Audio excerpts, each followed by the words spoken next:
Kung gusto mong kumita ng malaki dito, I suggest huwag ka mag-single head. Bakit? Ang laki ng perang pwedeng maiwala sa'yo pagdating ng oras. Bakit? Ito na example. Halimbawa, ang market mo, 4 na tao. Sabihin natin si A, si B, si C, si D. Sila yung mga recruit mo. Ngayon, ang ginawa mo, single head ka lang, ikaw. Ngayon, kung re-recruitin mo si A, si B, si C, D, paano mo? Since binary tayo, left, right lang. Dito mo ilalagay si A, dyan mo ilalagay si B. Ngayon, si C and D, saan mo siya ilalagay? Dito, dito. Ngayon, magkano ang kikitain mo? 4 na 500. Kikita kang 500 pesos dito, additional 500, kikita ka ulit ng 500, and additional 500. In short, direct referral pa lang, kumita ka na ng 2,000 pesos. Ngayon, since pipiling ka, 1,500, 1,500, pipiling ka ng 1,500, pipiling ka ng 1,500, magkano kikitain mo? Automatic, kumita ka na 5,500 pesos sa 4 mong recruit. Pero imagine yung pag 3 headers ka. Sabihin natin, ikaw to. Ikaw yan. Ikaw din yan.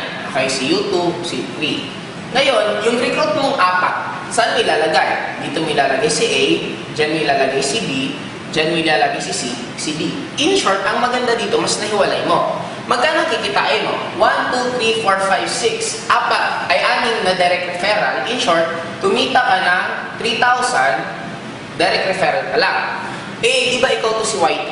Si Y3 pumiling. Kumita si Y3 ng isang 1,500. Eto, si Y2 nagpiring. Kumita siya ng additional 1,500. Eh, ikaw pa rin to. Magkano kikitain mo? 1,500, 3,000, 4,500. In short, kumita ka ng additional 4,500. Ilan lahat ang kinita mo? 10,500. Same effort. 4 ang ni-recruit, 4 din dito, 4 din dito. Kaya na anong naging difference? Nag-differensya na magkano? Automatic differensya na agad ng 5,000 pesos. What more? Imagine mo na lang to. Sabihin na natin, pakita ko sa inyo. What if nag-recruit ulit? Sabihin natin, yung 4 na lang. Okay? Ito nag-recruit ng isa, ito nag-recruit ng isa, 1, 2, ito 3, ito 4. Magkano ang kikitain mo? Automatic, pipiling siya, kumita ka ng 1,500, 1,500, meron kang additional 3,000 pesos.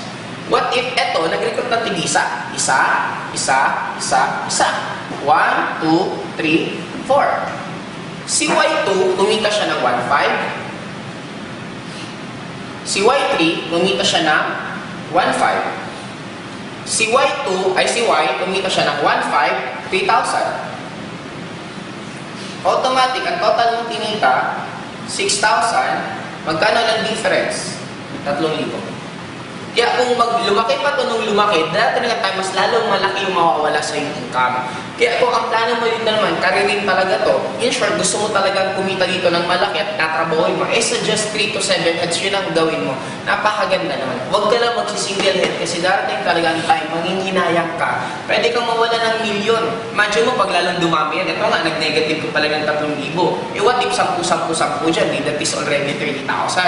Kaya I suggest, itong gawin mo kung gusto mong kumita dito ng malaki.